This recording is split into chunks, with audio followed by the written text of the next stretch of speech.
Greetings, salutations, Rattlers. It was an interesting night, right? Like, I can't say I loved it, but I love the end result. But at the end of the day, uh, we still got some work to do. But I guess considering the SWAC and how everything's looking, right? And you're still alive. You already know what it's about to be. Thanks up. Yeah, baby, you know what time it is. Now let's get it started. Are you kidding me? Unreal! While our HBCUs are mostly known for academic rigor, community, they also know how to turn up. Does he have it? Yes, he does!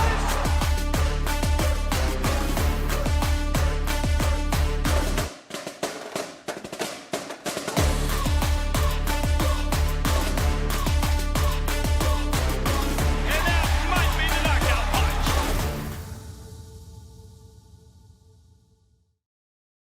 Right. Greetings, salutations. FAMU still alive. I'm still alive. I'm still alive. Like, I promise you. Um, do I think it's rational to think FAMU's going to win this conference? Absolutely freaking not. But going into the Jackson State game, the game matters again. That's it.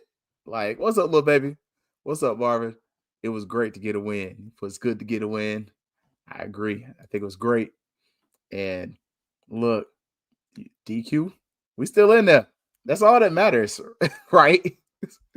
So we are still alive. I want to be a little sensitive though, because I did watch that Jackson State game. I didn't want to be like somebody's laying on a card or a gurney because I definitely watched that game. Definitely felt some type of way for the young man. That quarterback from Grambling got knocked out, so you could tell immediately, like he was throwing up gang signs. So I'm not even trying to be funny, but his hands were already set up, so you can tell. Um, yeah, something wasn't good. So wishing him and his family the best, man. What's up, Kev? Man, so yeah, hoping everyone involves. Look, tell your friends, tell your family, like, share, subscribe. Look, our numbers have gone up. Needing to keep moving up though, ever so slightly, man. So as we close out the month of October, get right with those Rattler boosters. You can scan the QR code there. They are doing things. They are the team on the team. They are the team that, or one of the groups that helps that helped put a pot together for coaching salaries. So I'm just saying, Little baby says, I need to learn to have faith. I had a prediction earlier this year that this JSU had a funny feeling to it, and I could see us going 8-4. I love that. I love that. I want that. Don't forget my guy St. Clair Moraine. Probably a basketball game tonight. I'm gonna fly by that for a little bit. Also, the track team. Again, that was the donation squad. So if you are so inclined, give a little something to the track team. That was the little thing. Happy birthday. I don't know if my mom's watching this today, but if she watches it tomorrow, happy birthday. Tomorrow's my mom's birthday. We only like 5 days apart. So, she always got her birthday, but I was right there in front of her. All right. So, and don't forget, season tickets are out. If you didn't watch, the game was on ACC Network X. So you had to have ACC Network Plus or just the ESPN thing to watch the game today. And 88-54, Florida State won. It had its moments. Like, I'll say this, when you kind of look at the team FAMU has and the team Florida State has, is Florida State the best team in the ACC? Nah, not even close. Nah. I ain't gonna even start that lie with you today. Try to make y'all feel better. What the children say, gaslight you. I'm not gonna do that. I'm just gonna tell you the truth. Florida State is not the best team in the ACC. But are they solid? They all right. They should make a tournament. May not make the NCAA tournament. I would love to see the stats. I didn't see that they had live stats on this game. That team today, they made me excited though. What's up, Reginald? Man, look. What's up, Jordan? They had me excited. Good to see you again, Tamara T. the biggest takeaway I had, I love seeing how we crashed the boards. And I think we actually play a pretty exciting brand of basketball. Like I could definitely see the influence of Pat Kenny and Charlie Ward. Like you could definitely see this team. Somebody misses it, we're pushing tempo. That's fun. That's a brand of ball that I think that's gonna sell in the SWAC. I also think if you can crash the boards the way we crashed the boards today, I think you got a good chance. You have moments where you kind of struggle with the zone, but overall, as a fan, it was fun to watch. And I ain't gonna lie to you, there was no screaming on both sides. Like I love Tallahassee, I love Florida State, but I'm a Rattler first. Like every time FAMU did something, yeah. Now I will say this: a couple takeaways. I hate those practice uniforms. They're good for practice. I don't want to see that in another game. I hated that. I don't think it was I don't think it looked good. Like, he even had the announcers point out, like, we can't see the numbers. FAMU's regular jerseys are beautiful. Like, they look better than those. Like, well, that one. The other one, I wore it the other day, so it's going to get in the wash in a few minutes. Hey, I lie to you, I can tell you the truth. I don't love those green practice uniforms. Like, wear the white ones. They are gorgeous. Even if you don't have names on them for the beginning of the season, just something we can put some numbers out there, wash them. I think that's a better look. That's just me though. All I need to know is what the hell, man. He been there. Now, I will share some of what I saw. That's just me though. I will share what I saw. Also though, looking back at that basketball game, the refs were a little loose.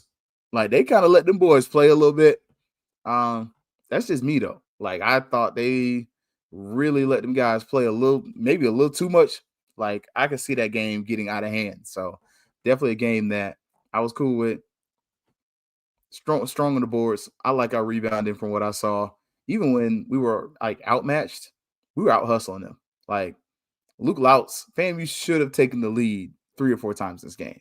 So I think if you can play that brand of ball against a team that's better than you, that bodes well for what you might be able to do in the conference. What's up, Nehemiah? Like, I'm just saying, looking at that was hope. I don't like Pyrrhic victories. I hate a Pyrrhic victory. But I do say when you're coming away from a sport more like basketball, right? Whereas one game ain't gonna determine your whole season, and this game didn't matter. I think it's beautiful. The final score, 88-54. I will say the attendance side, that needs to be every year thing. I don't know how many of the people got it for free though. So I think that's kind of, you got to weigh that out. I did hear that FSU was charged for parking, which that's what they do. If you've never gone to a Florida State event outside of baseball and all the revenue sports, you're going to pay to park. I don't care if it's men's basketball, women's basketball, you're paying to park. So unlike FAMU, and where the only thing you're paying for parking wise is FAMU football, FSU football, you pay for everything. Like, so, think it could be a problem? I don't know. I got to curb my enthusiasm with them. I will say that seeing that today, that has me put FAMU in the top half of the SWAC.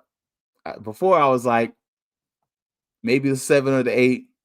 After today, if we can make that a consistent brand of ball we play, I'll take a 6 seed. Now, we did make some mistakes as far as just paying attention. Like, we lost control. Control is not the word. We weren't paying attention to the shot clock a few times. One time in particular, where we're just literally dribbling and the player just, jacks up a shot because, oh crap, we're running out of time, and Charlie's screaming across the court.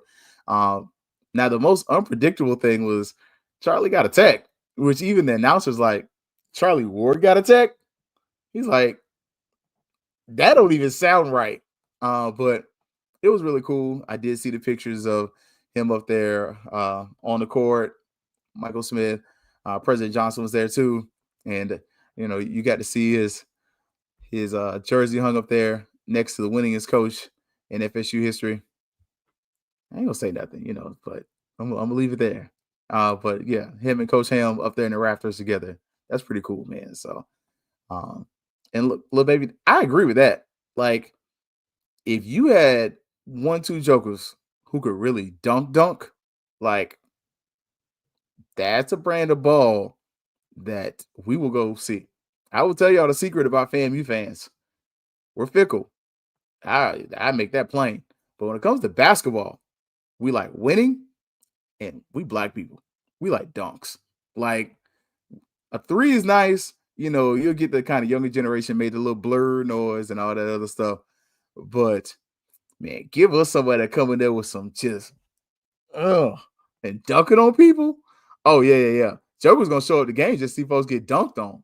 Like, oh yeah, and we're gonna be loud about it. Like, yeah. So I'm just saying, we got 1-2. You might have a nice little crowd there, and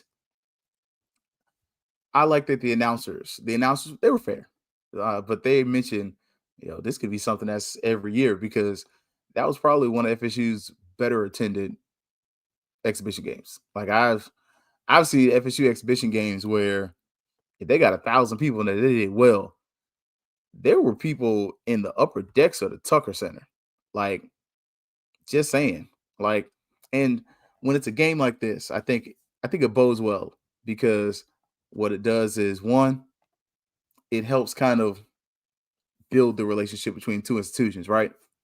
But the other part, it also helps you bring in people. And if all you're doing is just get them in there and it's an exhibition game, they're going to buy concessions.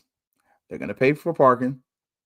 You might not have hit them for the 25 or the 30, but you still going to hit them with a 15 or a 20 on a game where, let's be honest, if you were playing somebody else, if it's Alcorn, I think they got Alcorn this year, you're not going to get a crowd like that. Just not. Now, I will say, these are my critiques for it. First and foremost, I love the idea of having the students from neither school have to pay for it. I love that idea. Going forward, though, I would love to have the 100 there. And at halftime, have both bands come onto the field and play together. I think in this day and time, when we're seeing that, if you can go all the way to Chapel Hill and play with their band on the football field, I'm just saying, y'all ain't got to be in marching regalia, but I think it's a good look, halftime or post game, for both bands to kind of play together and have like a nice little thing together. Also, get your little Greek organizations out there because, I want to say every of them, all of them, are at both universities. Like, you got Alpha Z at FAMU, you got Theta Eta at FSU. Like, that's just my organization. So other organizations, pretty similar. I think that's a pretty cool way to really, again, bridge the gap between the two institutions, because this is one of those things where you can really bring the city out, and it really is a nice show of unity. Get the mayor involved. I mean, I hate that Daley is going to be leaving office, but the current mayor of Tallahassee backs FAMU. Like, so I think that would be a good look to have people like him come to those games, the dignitaries, all that kind of stuff, and just have them continue to sell Tallahassee, because especially when you just had, I think, FSU just had their homecoming. They're about to have their homecoming. Obviously, FAMU had theirs. And then you had the longest table event where people from the city came and ate together and stuff like that. I think it's just one of those things where, as a city, it's just continued goodwill. And it's what makes Tallahassee different, right? Like, I'm just saying. You ain't never lie about that. I ain't got nothing against Coach Crary. Like, I really don't. Like, I really thought he did not get a fair shake. That's just my personal take. That's my 2 cents. That's how I feel about it. But I do think after you royally F that up, you did a great job of bouncing back with a guy like Charlie Ward. So, but it was a loss. I ain't heard nothing about softball. Like, I ain't trying to call coach like that, but we need some updates. Like, whoever was supposed to be over that. Now, as far as the FAMU versus Southern game. It is what it is.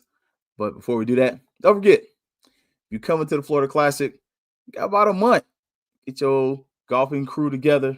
It won't be me. I can promise you that. One, I'll probably be at work. But two, I don't really golf like that.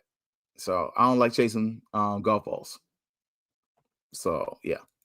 Now, FAMU did win. So did they fire Brian Kelly?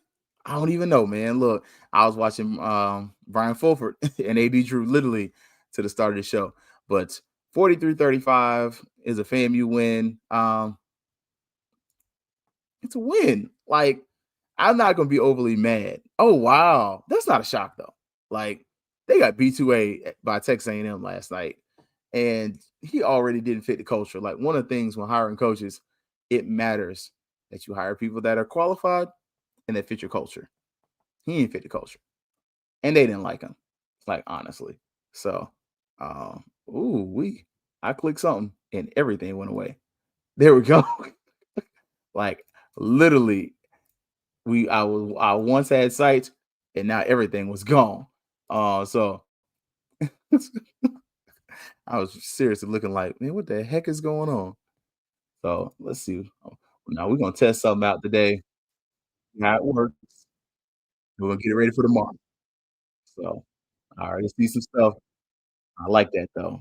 So let's see. Now from yesterday, I definitely stole this from the page.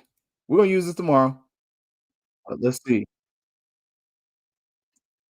There we go. I know sometimes we got to test stuff out. This is one of the plays. RJ. RJ made a really good run. Like, I don't know how many of y'all saw that, but it was a solid game, man. Fun game, good times. We came from behind too. So that was to me very important thing right there. Sound like Jimbo to LSU. Ooh. You think they want that kind of smoke? That'd be wild. Like, that would be absolutely wild. Um, but just kind of watching the game, right? RJ played a solid game. Like, I definitely saw him become more aggressive. I liked more of what I saw, but I also temper it with that's Southern. Like, Southern's not a good team, like, at all. Like, so as excited as I am, like, oh yeah, we got to win. He really talked too much trash to people who already was like, we ain't good, no way. Like, right? Like, and so kind of looking at that one, I was impressed though. Like, we had overall statistically great day, over 500 yards. RJ's passing stats were solid. Like, but he missed one. Like that he had a touchdown. He threw the ball in the end zone, and I was like, bruh, the one time I need you to check down, he had to run it back in the flat. Like, dang it, need you to check down. But at the same point, like, that was his best game this season. Wasn't against a good team. Like that, we're not gonna sit up here and start lying to you and telling you that that was a good team. That team's mid at best. Like, we're just gonna be nice and call it what it is. Southern sucks. Like, they're not even mid. They're trash. Like, you beat another bad team, but you did really good. Like, you want to say Southern's horrible? Like, they are. Like, we could kind of be like, vacillate a little bit, right? Or we can just be honest. Southern sucks, and you beat a bad team again, and you look good doing it though. First 100-yard rusher this year. I called the 100 yards. Wrong running back. I said Thad. I didn't look. I'm like y'all with Haley. I was trying to see where that came from. I'll give y'all some of this, some of that, and I'm gonna say that for tomorrow. How about that? How about this? So for some of that, y'all got to watch tomorrow on the Monday night review. We're gonna look at the plays. We got 3 plays for y'all to look at. I gave you one. Can't give you all of them, but I think the first thing I noticed, we talked about this last week, right? you use the H-backs, you use the tight ends, and you put people in motion. Go back and watch this game, and you're going to be able to see that the blocking is a lot better because you got 6 people blocking. You got people moving in motion. I mean, some of them whiff. My boy whiffed on a 24 Ritter. He whiffed on one. But overall, I mean, that tight end, he was blocking his behind off. Like, the offense was more imaginative.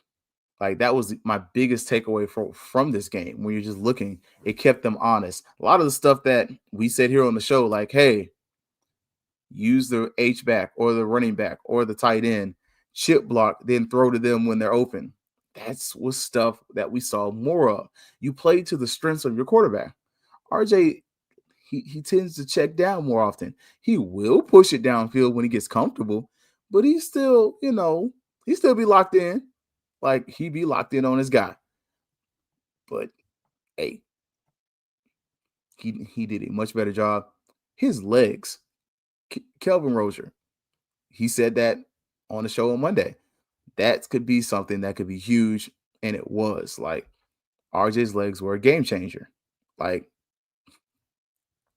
for me, I thought that was a big deal. I think that opened up your offense. I think if you kind of had your offense able to do some of this earlier, do I think you beat Howard? Absolutely. But again, I don't really value them as a good team. Do I think you have a better game against Alabama State? Potentially. But overall, what you saw was you cannot be vanilla and just run right at the other team. Like, that don't make sense. Like, we saw some different formations. Like, that was something that was huge to me. The receivers had a few drops, not quite as bad as what we've seen, but you had a few of them.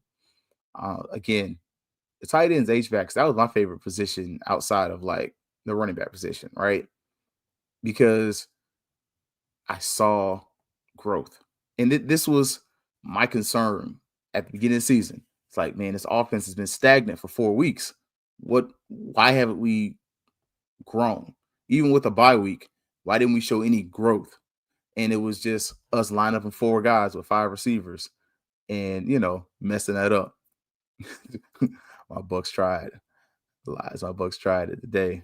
8 straight runs up the middle. The Bucks also beat a bad team. Look, the Saints pulled Spencer Rattler, and I love everything Rattler, but they pulled Spencer Rattler for some dude whose name you can't spell. You can't even say that name. His name like you can't say that man's name. So they beat a bad team with their backups. And wait, your boy, the running back was back. Yeah, White was back. But I agree, Ash. I think they're starting to gel. I think the offense is making sense. I think, again, you simplified it. Burris was a target receiver for a while. Like, Burris was there. Like, he was there. But again, I think the breakout player of the week got to be Haley. Like, Haley's got to be the player of the week because the offensive line was still not spectacular. But I just saw some different formations. I think one of the things I loved was I saw the pistol. I like the pistol. I like the pistol for the simple fact that I feel like it helps the quarterback have a better pocket because out of the shotgun, our tackles are getting waxed. Like, our offensive tackles are getting owned. And I think when you're in the pistol, you're a little closer to the center. So the center exchange isn't quite as far. But additionally, you're further up in the pocket. So that edge rusher is not nullified, but his ability to get to the quarterback is hampered because the quarterback's not so far deep in the pocket to the point to where now when he's blitzing the edge rusher or defensive end, whatever one you want to use, he's got to take an angle that's slightly more narrow and less wide. So, and even still with the quarterback, he's already in a position where he doesn't have to be have so much pocket presence to know where he has to step up and everything else. He's already up in the pocket. So that's just some of the things I noticed. Like I said, That's why I like it though, and that's what I would love to see more of it. Especially, I think against the Jackson State, you're gonna have to show them some different things. You cannot just run the ball at that team because you're not gonna win. Like, just saying, like they are executing better if we stop the red zone penalties and mistakes. Just saying, and we'll talk about it later. But if the word is the word, and I got to give credit to Uncle Steve, Scotty, and what you call it. I did catch the replay where they broke that news that Jackson State's quarterback's out for the season. That's a game changer. Like, and you wish injury upon nobody, right? Like, that's not me. Like, oh yeah, he's hurt. You know, I'm not excited about that. Like, but that was a question I had coming in. Like, all right, who's gonna be quarterback? Because if it's QB1, it's A.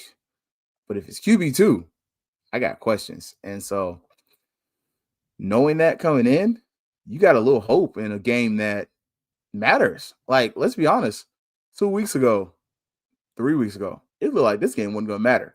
But now, this game matters. Like, you need a little help from somebody else. You're an Alabama State loss from being in the conversation. Like, right now, I mean, you're not at the table, but you're in the room. But you went out, you're at the table, and you calling shots, and you might be reserving, making some hotel packages. I'm just saying. But yeah, so are ours. I never figured out what happened, but yeah, that was our. It was what's that say there? Oh, it should be like this. The boom is coming, so you're gonna get that rivalry. The 100 and the boom are gonna be going back and forth. I love that. Seeing that crowd and Baton Rouge, I was not mad that the 100 didn't go. I'm just, look, you can be mad at me. I would like for them to travel to more games, but it said 17,000. That wasn't no 17,000. And weather and everything else, nah, I'm not mad at that. I'm glad they stayed home. Like, he wasn't bad. No, honestly, the last one they played was the better one. That other one was a Lockhart, I believe was his name. He was a little shaky. I ain't saying nothing bad about the kid, but he's a little shaky. Yeah, they said 17. I'm with you though. I think 17K bought tickets. Now on the other side of the ball, and y'all got to forgive me for some reason. Man, our defense, I don't know what that was. Like, this is another game where you're playing one of the worst teams in the SWAC, and you're giving up darn near 30 points. I think points per game, we are probably the worst defense in the SWAC. Like, when I'm looking at our D-line, we still got our 3 down line front. You have one guy that stands on the edge, which at this point is what you're going to run, right? Like, the 3-3-5 is your base. You might as well call that your base defense. You do okay with slowing the run down, but you just can't get off the run. Can't get off the field third down most times. Like, it's just, we're having similar problems. Are you not adequate? Are you not able to utilize the quarterback spot? I have questions about that because we've seen where multiple games quarterbacks that can run, which is the new normal, are a problem. You definitely missed Nayron. You definitely did. Like, just saying. FAMU versus Grambling. What do I think? Grambling didn't bring a lot of folks. They brought a good crowd, but from the people, I have somebody that was there that I know that he shared a video. It wasn't with me, but he shared a video with a group of us. It was more Jackson folks, and they had 30,000. So I think for a game like that, this is what I'll say. And the response was, what do I think about FAMU going to Vegas? I love the idea. I think it's a planned idea, though. I don't think you go to Vegas next year. I think if you're going to a place like Vegas, you make that a 2 to 3 year out commitment, right? Where it's like 3 years from here, this is who's going to be here. And so what you do is you make that a rotating classic between your conference and you pick your larger teams if possible, right? And you try to get them to move their home game there. But what you do is, one, you try not to hit the same people twice, because I can promise you the same people that went to Vegas this year probably aren't going to want to go back next year, because they're going to be like how we were with the OBC, right? Like at this point, some of y'all like, man, I done done OBC like 4 times. I'm good. Like, whereas others, y'all like, man, I ain't gone yet. It'd be fun. But if you've been to the OBC once, it's a good vibe. But if I'm from Tallahassee, I'm not making that ride every year. Like, I think that's what happens with a thing like Vegas. Would I like it for 26? Not necessarily. I'd rather have it 27 so that you can say, hey, ticket package is going on sale in 25. So that way people can buy the tickets, they get their flights, they get the hotels, and you can make it something that where, especially with us, people can have time to really pay for it and pay it off and really do it almost like a cruise, where it's like, hey, this is coming up next year. You got 12 months to pay it off. And then that way you get a good vibe, you get attendance. Oh, they're going to run Jackson State versus Grambling again. I love that. I think if you're going to switch it up, the next time you do that, it's for 27, but you make that announcement probably January. Why? Income tax. Like that way, those of you that are going to get something can use that little something and you can have that thing put up. Like, but that's just me, man. I get what you're saying, Hollow, but the biggest complaint a lot of us have at the end of the season is what's next year's schedule gonna look like. So, but I'm with you though. Like, I'm not worried about next season's games. I mean, futureschedules.com is there for a reason, right? And we're gonna get bought out of some of those. Like, pretty sure we'll never play UF. Well, I shouldn't say never. It won't happen in the foreseeable future. Not unless they make some changes, and I don't see them doing that. That's just me and my 2 cents, and I'm perfectly fine with it. The linebackers, I saw that we missed Nayron. They weren't special. They were efficient. They probably got a lot of tackles and too many tackles, in my personal opinion, because the 3 down front you're running. I mean, I think that doesn't do a good job protecting your linebackers. Take that how you want, but I don't think it does a great job of protecting them. And part of protecting your linebackers is they're there to make tackles, but you also want them to not have to make tackles in trash. Like, they shouldn't have to always be making contested tackles, meaning they're bouncing off of blocks and, they have to decipher. You want your linebackers to be decisive. And I think sometimes running a 3 down front makes it so that our linebackers are a little more indecisive. I do understand that part of you doing that is so that you can protect against some of the mobility of some of the quarterbacks and just how much some of these teams can and do pass. But I feel like it really leaves your linebackers out there. So, and then secondary, man, that cross route was open all day. Like, honestly, I had computer too. I was trying to queue it up. Southern threw across the middle so often that, and this is the first time I've seen this in game in a while, we made a defensive adjustment. Like, not saying we never do it, but FAMU rarely makes like in-game adjustments during a quarter. You'll see an adjustment at half. We saw an adjustment in the third quarter where we started putting somebody in the zone, in the middle, to slow that up. Like, they had one where the Southern receiver drops the ball and the commentator goes, oh, yeah, man, if he had caught that, he'd still be running. And the other commentator goes, I don't know.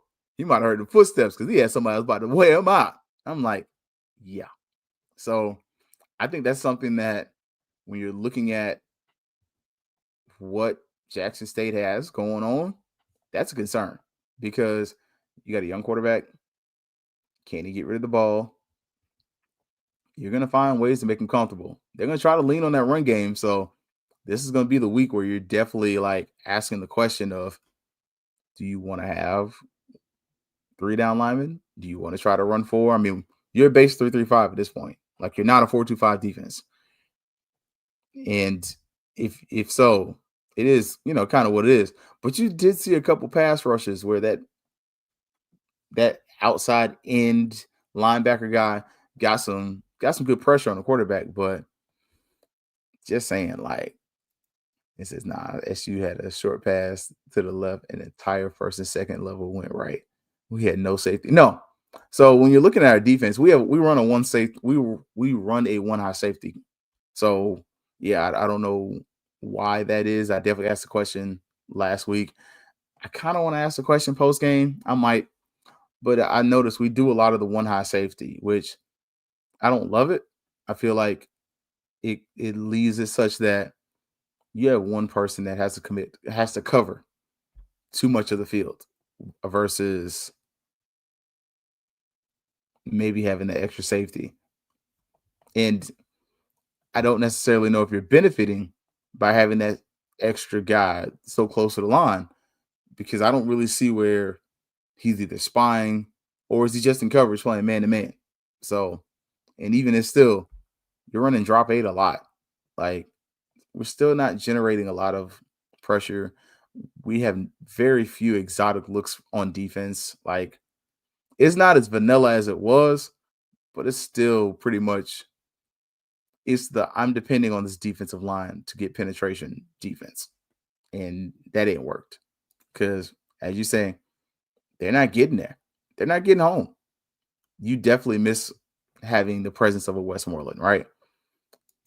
But I think some of that's going to go to coaching and the need to make that adjustment, because you're playing the third best team in your schedule this week, even though they are deeply and heavily wounded. There's still a team that is very dangerous. You have a secondary that is susceptible to being burnt, and Jackson State's got good receivers. Like, that's something you can't deny. This is probably the best, maybe second best receiver group you're going to see this season. I think I don't know if they're better than FAU. I'll say that. But it ain't far. Like, I'm just saying, FAU, their receiving core wasn't spectacular. They were solid, but it was also the fact that, they had that that offensive line that we just couldn't do anything with, because they were better than what we were used to now. So he had all day in the pocket, but he had like 2-3 receivers that were like dudes. Jackson State ain't far off. If he can get the ball to receivers in space, that's going to become an issue. Like, and I agree, Jordan. I think NCCU and Jackson State, those are the best D-lines we see all season. They might be better than FAU, especially NCCU. Like, but at the same time, like I said, we weren't very imaginative. In those games, you really literally, this is my D-line, I'm running with what I got. And I didn't love that. Coming out of this game, though, I wasn't confident that we would win with the coaching switch, but I'm glad we did. Like, kind of looking at it, this is a step in the right direction just because it's a win. I did see a lot of growth. I love seeing Haley. Go back and watch the game. It's on the SWAC TV. Go watch the running games and watch the run plays. They look different. Now, this is the first time that I've seen us look like we have more than 10 plays in our offense. Like, most of this season, it's looked like that you were limited to 10 offensive plays. You look like you had about 30 or 40 on Saturday. Like, in some of those, you ran the same play over and over again with Haley, but it worked. Now, you switched up who might have lead block or lead block for him, but I think you did a much better job with that. I would have liked for us to get a touchdown early. You can't go down 14-6 against Jackson State. Not not with what you put on film with your offense. Because I think when you do watch that game, and whenever HBCU puts it back up there, I think the first thing you're going to see is you can move the ball against them. You're not just going to run the ball against them. But I think the thing that you opened up at the right time, right? Like the thing you opened up in your offense is RJ's legs, which week 1, when they said that was who we were starting, that's why I was like, I got some hope, because I felt like the best version of him is able to run the read option. And the best version of him running the read option slows the defense down. Now, this week, hopefully, you ain't practice today. You just let the guys get some rest. They've been on a bus for 12 hours plus. Hopefully they got some rest. Monday they can get back to it. But when you're kind of looking at this game, right, you found something offensively that works. You found the running back that you've been telling us about for weeks that's kind of been there. But you also found a way to block for him. I think that's the big difference. I saw somebody out there like, where's he been? He's been there. He just, gets to the hole and kind of, but he was a north-south runner. He looked like he was able to see the hole. He ran through it. Good blocking. Like, it made a difference having that extra blocker there for him, having the tight end block for him, having the fullback block for him. Like, blocking mattered. And it also took some of the pressure off the quarterback, my personal opinion, even when the offensive line didn't block. So just kind of watching this game, you're glad for the win. I think those are the big takeaways. I think RJ opened up some more offense within himself because, again, what he put on film showed that, okay, you can push the ball down the field a little bit. Okay, because that was locked away. Like, you wasn't showing that consistently. Like, let's be honest, even for homecoming, there's a lot of throws he threw to the left a lot. So I saw some growth. I was happy. And I'll leave that there. Like, I'm not so locked into somebody's got to be my guy. Like, I want to win. I want the best person to win. And I don't disagree with you. He just got to make sure you hold on to the ball, man. Like, we were very fortunate when he put that ball out there that they ruled in our favor. And it wasn't really a fumble. Like, if you think about it, he's stretching the ball out there. If you want to nitpick on that, that's you. I'll let you have that. What's up, Troy? But exactly, going in last year, yeah. And thank you. Like, we have explosive players at the skill position. We do. The question is, and this is what we've said in multiple spaces, can we get them the ball in space? Because we've seen when they catch the ball, because that's been a part of it, they're dangerous. But the first thing they have to do is catch the ball. Then they can run with it. I think you also found some of the adjustments that you had to make personnel-wise. I did notice some receivers didn't get as many targets as others. Like, you take that how you feel about it, say the names you want to, but there was some adjustment in the personnel and who was targeted. And you definitely had a couple that were the more sure-handed guys. Your possession receivers, let me say it like that. They got more targets versus the guys where you're like, oh, yeah, man, we get him in space. He gone. They got some looks, but it just looked a lot better, man. Like, let's say we at least always picks at the goal, the fumble, though. He's cost us points. Yeah. That was last year. This year he does look a lot better, though, man. And I think some of the benefit was that you also got healthy. Like, again, you're not playing a great team. So we're not going to act like Southern is Jackson State. They're not. Southern is one of the worst teams in the conference. You put up a lot of points against a bad team for the second week in a row. And what you've shown so far is you can beat bad teams. You can beat teams that you're clearly better than. Now, can you graduate to the point?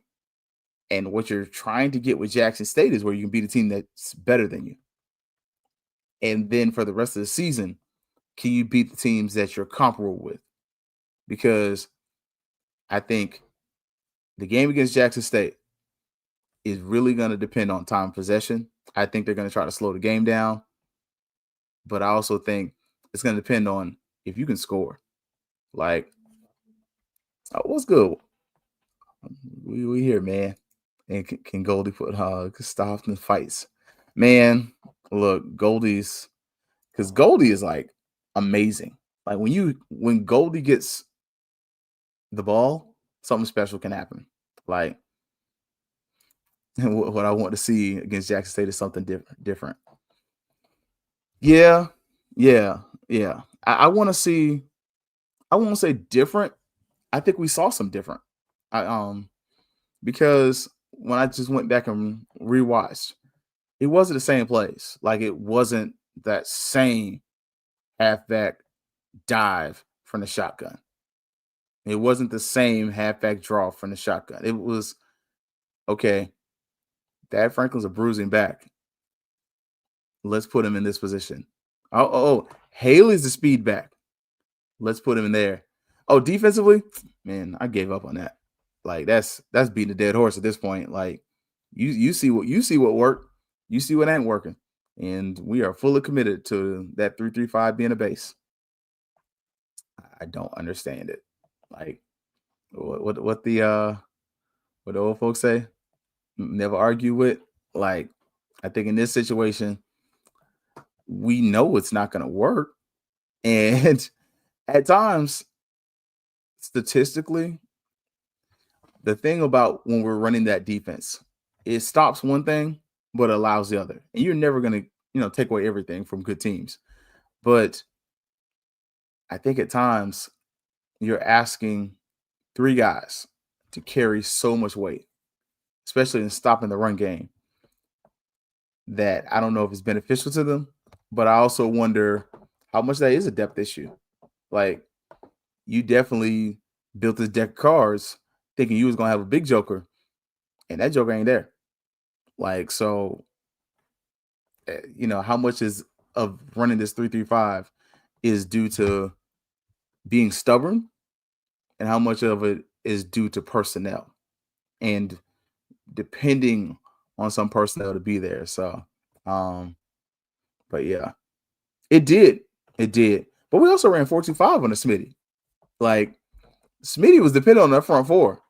And if that front four couldn't get there, he would, especially that year he had BJ, that was deadly.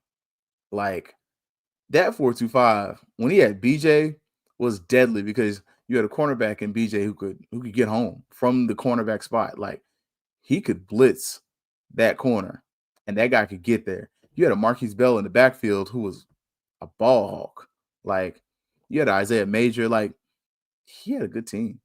Like, you had Isaiah Land. Like, you look at that team right now, two are in the NFL. 3 are playing professional ball. Probably 4 or 5 could. So, yeah, just off defense. We ain't talking about the offense where you had 2 NFL players over there. Like, just saying. It was, yeah. Smitty was also known when it's in the house when the order needed to be restored. Hey, I'm just saying. Yeah. But I think we all know why that didn't happen. I know who I was. Hey, I'm happy for Colsey. Like, I'm happy he got the job. I'm happy he got the opportunity, right? I'm just looking to see more growth. And that's, I know I don't advocate for people to be fired, but I want to see more growth. I want to see more. Like, and thank you, Kelvin. They were developed and well coached. And I think that's a huge thing. I think going forward, if Colsey's going to make it, we did get 2 commitments this week. You're going to have to adjust your recruiting practices. Just like across the street, when I look at Florida State and I look at FAMU, I see a lot of the same problems. One, you're running the same defense. Both schools are running 3-3-5.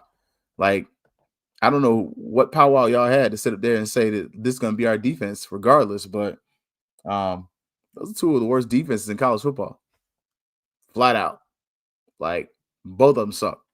And they both have good talent. And in most games, they have superior talent against the teams they're going against. Like, which is nuts. But the other part of that is, like, they're both kind of committed, probably overly so, to the transfer portal. Like, the best thing for you to do as a university, and we've seen this from program to program to program, you build your roster through the high school ranks. The high school ranks are your base. The toppings, if you want to make, the stuff the extra stuff, you get that from the portal. But your foundation should be high school recruits. That's players that kind of come on top. Those should be your transfers, because that same team I just mentioned, Boulder was transferred, both of them. Major was a transfer. Bell was a transfer. But you look offensively, Jennings, homemade. We already know Xavier Smith. Like, a lot of those receivers and a lot of those players who really become the linchpins that most of these HBCUs are homegrown talent. I mean, some of them transfers, but most of them, they go through the program, they're developed, they build up the program. It's just different. Let's also keep it a buck. There are probably some dogs we have not bring in due to it. You're not wrong there. Will could get away with profile admits that Colsey is probably not allowed to do anymore. You're not wrong, because man, I'll say it like this. APR, that's not on Colsey. That is not Colsey's fault. Colsey's APR has been pretty consistent. I've told y'all, when I compare the 2 eras, right? And I don't know if you want to call it an era, but the 2 coaches, one is Butch Davis, the other is Randy Shannon. Y'all Miami fans love Butch Davis, but you also got on probation. Y'all can't stand Randy Shannon, but he cleaned it up, and he made it so that you could go forward and not have to worry about APR. So I think that's one of the things that you're going to contend with this. And going forward, every game is a feather in the cap for a contract extension, because next year is a contract year. And let's be real, there's some people that we played who have done a lot to boost their resume. Like, I heard about it. I can't quote it verbatim, but I did hear kind of about it. But look at the teams that beat the fool out of you, right? The majority of them got most of their talent from high school. Alabama State beat the fool out of you. They got the quarterback transferred in. Had a few others. Didn't go crazy in transfer portal. North Carolina Central beat the fool out of you. Most of those players are homegrown. We'll see what Jackson does. Oh, so transfer Savannah. Okay. There we go. Yeah. Musa did transfer in. Okay. Appreciate that. I don't know why I thought Jennings was homegrown. Was he there when they moved down? That might have been that. But yeah, you start looking around, I think FAMU's gonna have to update some of those recruiting principles, and you got to secure the base of your team by keeping them there, and really sell the graduation piece of this, man. So, all right, look, it's about that time. I am getting slightly sleepy, but tomorrow, Monday night review, Look, y'all see one of them in the chat right there, Kelvin Rozier. We got some special guests from the Fang Exchange up there, man. So we're gonna Ashley, Tashay, they both gonna be up there. So look, sorry, ladies. Brian's not gonna be here with his earring today, but you can look at the pictures. He had his earring in Baton Rouge. So we will have the ladies from the Fang Exchange up here, just talking about the game. We got some, new section on, we stay trying to do some new stuff, man. You got three of us.